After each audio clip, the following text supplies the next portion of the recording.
Now, Benue, the killing for Benue, don't they? Nobody don't do anything. State of emergency don't they overdue. State of emergency don't they overdue for Benue State. Now, I want to tell Nigerians, you see, make una forget about religious sentiment. Religion, no, they add value to anything when it comes to politics. The governor of Benue State is who? He's a reverend father who is supposed to be a man of God that fears God, that tells the truth, that sympathizes with the people, that show remorse about the killing of the people. A reverend father for that matter. But what did he do? Number one, from his statement, he said the report where they in front. Now 59 people don't die. Whereas Pope don't talk say more than 200. VDM don't go count them. Don't tell us say even the villagers say more than 200. That is a man of God, oh. A man of God. A reverend father for that matter. Now what did he do? The protest for inside Benue State against the killing of innocent citizens. What did he do? He sacked one of his aides. We go join protest. Meaning saying they endorse the thing we no good. A reverend father.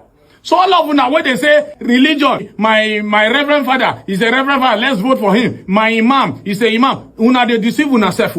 Because this thing be like court. When you reach there, you forget everything. And they tell una, all the journalists no write anything until Pope Leo begin to pray for the victims and begin to mention the numbers. Until VDM go there. The politicians, they're busy. They do campaign for 27, where they never get them right for 2025.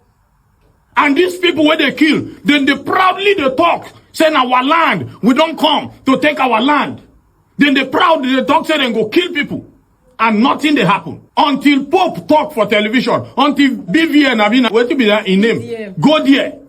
Now that time we come here, say, police, IG won't go, Baba won't go there. So, now people, foreigners must let us know our responsibility. It's so painful. It's so inhuman. Pope know they live for Nigeria, but if first all of them address the issue, is it not a shame? Then somebody won't come tell me about 2027. Then the journalists, like they tell una go take, see, any money una they collect for politician, a problem una will take and solve.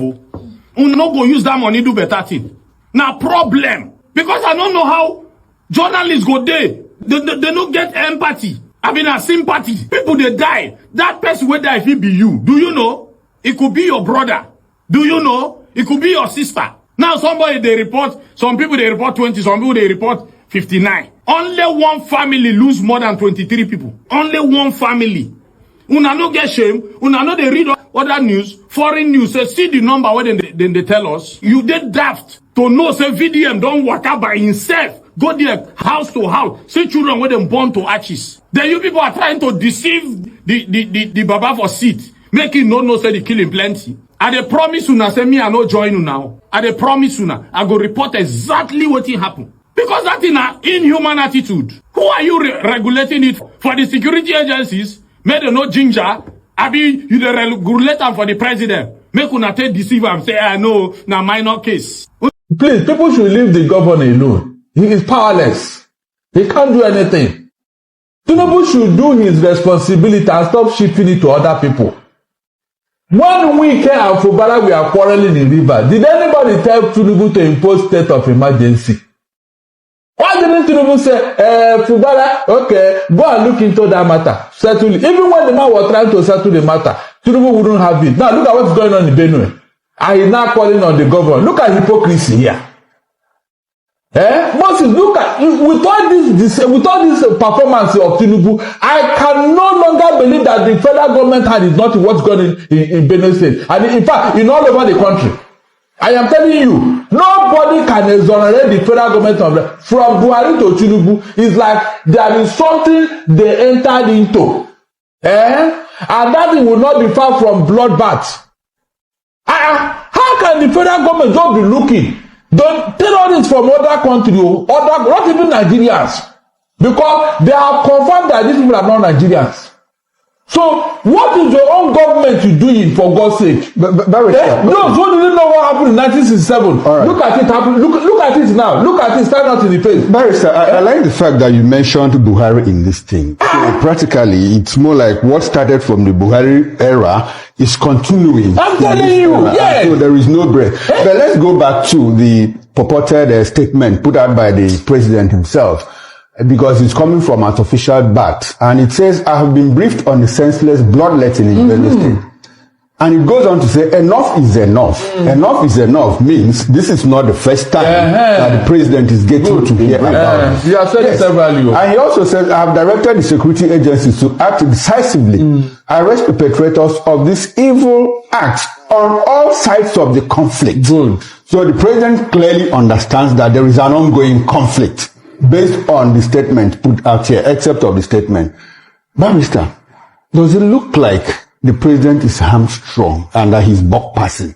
He's trying to scapegoat the governor. No. Does it look like, because if we understand that this thing started from the Buhari regime, and well, he said that he was going to continue from where Buhari stopped. Exactly. So does it look like his hands are tied? Because we see this thing happen from a particular group of people, and we all know what is going on now. They gang up against the president. Is he trying to play ball? Are we back to the Jonathan era and all of this? Barrister, can you help us untie some of these contradictions? Yes, what I can read for what is going on is that there is a secrecy around this thing. This woman bloodbath, there is a secrecy around it. I don't know whether it is an oath or whatever that a government will allow the people to be slaughtered like this on several occasions, only for them to make statements. Can you compare what is going on in Benue and what happened in River that he imposed the state of emergency? No, Barrister. Those people that supported those state of emergency, where are they now? Where are they? No, Barrister, I would like to get your opinion on this one. You know, we're talking about reconciliation on this tape. What is even there to reconcile? I wonder. Nigeria as a nation not have any reason to say that cattle rallying now is a major source of revenue generation in this country. We haven't heard anything about that, and we don't know whether is cattle rallying now a national business that now generates revenue for us, that we have to find a way to give lands to cattle rallying. Remember reconciling. Please remember that Tinubu said he will settle this matter, and he created a cattle ranch or whatever. Even created a ministry headed by Jega. Is that not true? Please, my people, what happened to that ministry that Tinubu created? I told you here when he said that, I said, this thing will not resolve this matter because that is not the core of the matter. There is something these people are looking for. It's not your ranch. I said it here. Because people say, you don't only believe in Tinubu, you don't believe in AP, I know these people, what they are playing pranks with us. There is no sincerity in whatever they are doing. What happened to that thing that Tinubu created to settle this matter? He's not even talking about it again. And when he did that, I told everyone who cared to listen that this will not solve the problem. Tinubu and Buhari knows what they did. They know what they are doing. This bloodbath cannot be for nothing. They should explain to us why they should allow Nigerian blood to be wasted in this manner. They should tell us. Because I don't see why this should continue from where Buhari talked to where Tinubu is now. Right. And you say you have a president who will not come and tell us we have already stopped insecurity. We have depleted Boko Haram, this and that. All right, and you know, just lip service. Look, I have said it here. Anybody who didn't know what happened in 1967 that caused the war, look at it now. Okay, Barrister. Look at it. After all, Babangida said it in his book that when Gowon could not stop the killing of the Igbos, that was what caused the war, the Biafran war. Look at it happening again. Look at it happening again. How can you continue to massacre people in this manner and you want them to vote there? The day these people rise up now, you will see. The narrative will change. President Tinubu, you tweeted when we had our Boko Haram problems, when Goodluck Jonathan was president, that the buck stops with the commander-in-chief. We are repeating your tweets to you today. What are you going to do about Benue? Over 200 people killed in that way and manner. People burned to death. I thought the other day the military said that they had deployed and now their theater of command will be at Benue to be able to forestall crises like this. So why do we still have crises like this? And for the security agents, I know you had to protect life and property, but disrupting the protesters for protesting peacefully about the killings of their people, is that the way to go? Do you think those protesters would just love to come out and protest if their people are safe and sound. The Pope made a prayer for Benue, and that beamed the searchlight of the world on Benue. A lot of killing. We've not sorted it out. I think we should focus on Benue. I think we should not remind President Tinubu to at least visit the people there and give them succor. I want to focus on Benue this morning because I don't want to focus on the aberration our politicians are doing, that they are more concerned about endorsements and coalition ticket between President Tinubu and Kashim Shettima when Benue is burning. Isn't it an indictment on our politicians that all they have constantly talked about this week is about endorsing President Tinubu for 2027 when Benue is burning, when there's rampant insecurity in the country, when the state of the economy is unpalatable, there's high level of inflation, there's pain and penury, when we demand accountability and we don't see it, when Nigerians ask why 39 billion will be spent to renovate an ICC, and all they'll tell us is that we don't have class and we don't have tastes. Yes, we don't have class, we don't have taste, we are poor. But at least show that we have decency to respond by giving us a proper breakdown of what the project cost entails. That's just all we want with accountability. So my focus is on Benue this morning. I don't want to spare my thought talking about politicking and politicians trying to think of the next election. When Benue is on fire, dreams will never come back, people will never come back home, people are dead and gone forever because their country failed them.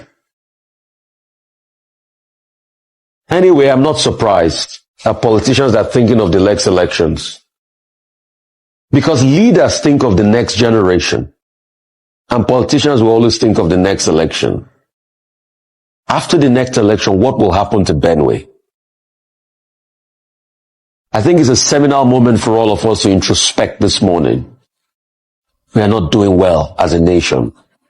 My heart goes out to the people in Benue. What is happening in Benue is very sad.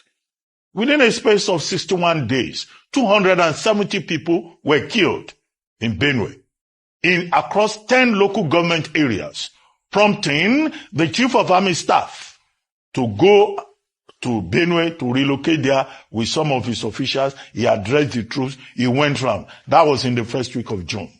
It is most unfortunate that the Chief of Army Staff, General Olukoyede, had hardly left the place and trouble started again.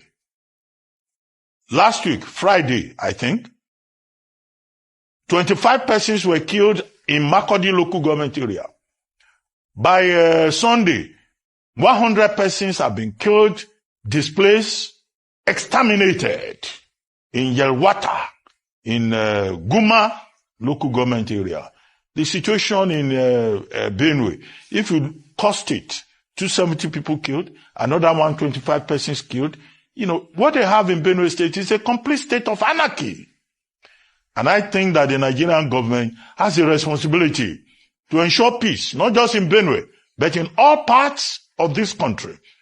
After all, the Constitution of Nigeria, Section 14, sub 2 thereof, says that the security and the welfare of the people shall be the responsibility of government. Shall.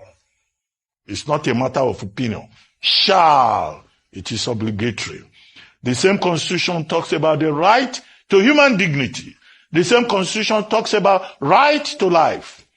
Now in Benue State, people have been denied all these rights, whether under Chapter 2 or Chapter 4 of the Constitution. So it's a matter of urgency, emergency. I'm not saying they should go there and declare state of emergency. I'm just saying that this is an issue of urgent national importance. We have had Father Hyacinth Alia, the governor, on this program before.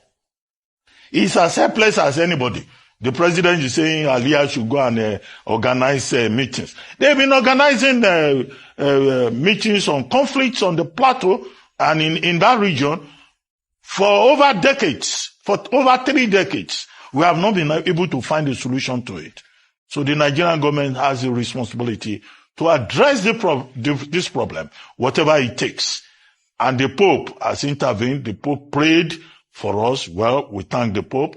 Northern Christian Association of Nigeria is also saying that the government must act. Indeed, the killings in the Benue must stop. And the buck stops at the desk of President Bola Ahmed Tinubu. Welcome back to Local Journal, my people. Tensions are rising once again across Nigeria, following a horrific attack in Yelwata, Benue State, where suspected Fulani herdsmen reportedly killed innocent villagers in cold blood. The gruesome scene, shared by local eyewitnesses and residents, paint a picture of total devastation. Homes burned, family displaced, and dozens dead. These attacks are not new to the region, but what is angering many Nigerians now is the apparent lack of swift response or meaningful intervention from the presidency. The people are fed up. They've taken to social media, to street, and even to local radio stations, blasting President Bola Ahmed Tinubu for what they call a complete failure in handling the growing insecurity, especially in the north-central part of Nigeria. Across Benue and Plateau State, the message is loud and clear. Nigerians are tired of watching loved ones die while leaders offer empty words. What has struck deep nerves is an old tweet from Tinubu himself, dating back to the administration of former President Goodluck Jonathan. In that tweet, Tinubu boldly stated that the bulk of security control lies in the hands of the president, a comment meant to hold Jonathan accountable for his perceived failure to curb insecurity at that time. That same tweet is now being shared widely online, not just as a reminder, but as a direct challenge. Nigerians are asking, where is that same energy now? Why is the Tinubu of today silent in the face of massacre that are just as bad, if not worse, than those he once condemned? Back then, he was outspoken, fiery, and relentless. Now that he's in charge, his critics say he's gone quiet, offering no real solution to the growing fear and violence plaguing Nigerian communities. From Benue to Plateau and even across the diaspora, Nigerians are saying this is more than just politics. This is about life lost and community destroyed. People are not just calling for tweets or public statements. They are calling for action, real, visible, strategic leadership that makes safety a priority. They feel abandoned, betrayed by a man who once gave hope through his word, but now delivers silence in the face of bloodshed. Some are even calling it hypocrisy. Others are saying it's cowardice. But the truth is this: Nigerians are hot, and we just hope that this whole thing doesn't get to their patience threshold.